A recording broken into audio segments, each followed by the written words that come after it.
How's it going, people? Simon Slappy here, and you may be wondering how come there was literally nothing going on last week. Well, I was ill and trying to record lore while stuffed up and coughing every couple of seconds. Yeah, it didn't really go down very well. So I thought I'd leave it.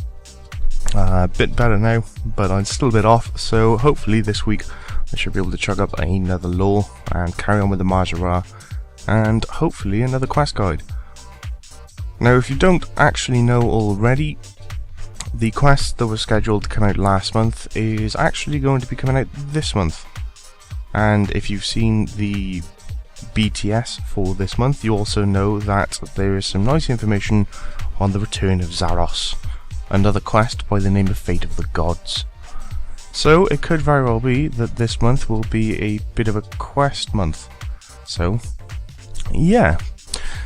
So what's the idea of this video then? Well, we got patch notes, people. Patch notes just came out today. And there's a few other little tweaks and stuff they've changed to the game. First up, there's now 2 more slots in Dungeoneering binding interface. And these are specifically for shields as well as offhand items. So you can only keep your shields or offhand items within these 2 new slots. I think the reason behind it is simply so people can actually dual wield without sacrificing armor and stuff like that whilst in Dungeoneering. So yeah, there is that. Apparently they've also fixed a load of bugs as well, which is all going to be in the patch notes in just a second. And that is pretty much it. The only other thing they mention is the Zaros quest, the Fate of the Gods. So yeah, other than that. Oh, and I suppose I should mention, there's now 4 new sets of wings within the Solomon store. If that's what you're into, then yeah, go get yourself some wings. Other than that, patch notes it is!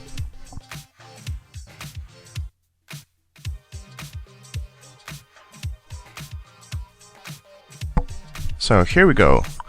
There's quite a few patch notes, not many graphicals, skill-wise not so many, but there is a hell of a lot of miscellaneous updates. So yeah, let's get into it then, shall we? A selection of emotes will no longer continue to play when the Surge ability is used. Varrock Standard has been updated to match the Varrock Lodestone symbol. A few minor graphical issues with the Game Blast Tunic have been fixed. The Arcane and Strong Arm teleports now loop correctly when previewing them in the gear interface. So that is pretty much the only graphical updates apparently. Moving on to skills, distractions and diversions. Guards in Heist now have the ability to lock chests that are outside the bank, and robbers will now have to pick them before they're able to rob loot. Guards no longer appear in swimming pose when jailed while swimming in a game of Heist. Yeah, that really doesn't make much sense to me either. The ability to use emotes within Heist has now been disabled. Players can no longer cut the cacti in the Heist minigame. Robbers in Heist can no longer be caught whilst performing certain animations such as diving or climbing. Players can no longer drop clue scrolls on free wills to prevent players from picking up duplicates. The Fleet Admiral title has been changed to Admiral of the Fleet to conform to the British Navy standard. Oosh! Casting and cancelling a home teleport in the ice room of the Threes Company Fremennik Saga will no longer prevent players from switching characters. Obtaining a Scepter of the Gods will now broadcast the achievement to a player's friends list. Nice, I still haven't got one of those. Fair play, those Scepters of the Gods are immensely rare. Moving on to quest challenges and achievements. The Make X interface now states that you need to have a slashed book for making the Elemental Shield. Which, yeah, we kinda knew already, either way. Miscellaneous and ninja fixes though, there's quite a few here. A selection of non-combat spells can no longer activate the ability queuing system. The Berthorpe Bank area now restores life points. The Surge and Escape abilities no longer share a cooldown with stun abilities. An issue has been resolved in which Arim or Carol could get stuck on the ledge while the brothers enrage in the Rise of the Six. The click radius of the bank in Berthorpe beside Farah has been reduced. The Zaros Stairs music now plays correctly. The music played in the DT has been updated and corrected. The examine text for Iron Arrowheads has been corrected. Messaging back friends via right-clicking a player with a VIP badge enabled now recognises the player as a friend. Players will no longer remain in the combat stance after using the combat ability and then constructing flatbacks. Joker bones now correctly restore prayer points when wearing a demon horn necklace and using a bone crusher. Players can once again switch between Scotch eggs and marshmallows when firing the Exterminator.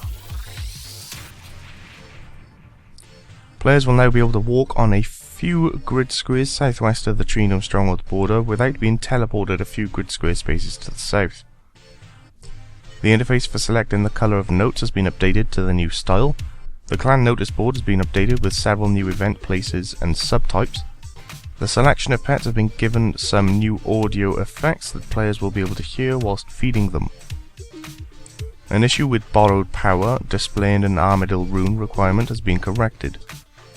Purchasing an animation or pet from Solomon's store now highlights the correct tab instead of the wardrobe. A selection of Solomon's store pets have had their previews moved further down on the preview interface.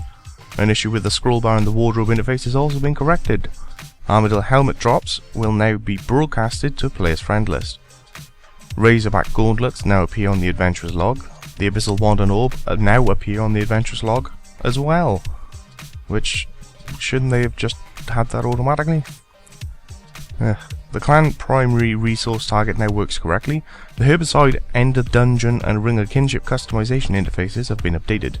Several issues with basic challenges whilst using the path system have also been fixed. So last but not least people, we have the ninja fixes. Now these tend to be kind of more useful, so let's get into it. The shortcut south of Lumbridge Basement to the Swamp's Cave can now be unblocked with tools in the tool belt. Dungeoneering spells will now be remembered between floors. It is now possible to click through the combat target interface. Players can now select which tool to use on an item using keybinds. Players can now use the spacebar instead of having to click confirm on the Make X interface. The cut gem animation has been updated. The run energy drained from going across the snow towards the entrance to Godwall's dungeon has been reduced. Clicking on the Ham dungeon entrance now automatically tries to unlock the door. The default option on Jangaberries is now use rather than eat. Torva, Virtus and Pernix armors can now be boxed up and sold as a set. Nice. So there we go, that is it. That is your patch notes and everything else that they've actually talked about. So yeah, the only other thing to do is check out the March BTS if you haven't already. It's on the official Runescape YouTube page, and you may find out a little bit more information. But other than that, it should be Quest Week. Should be Quest month this month, people.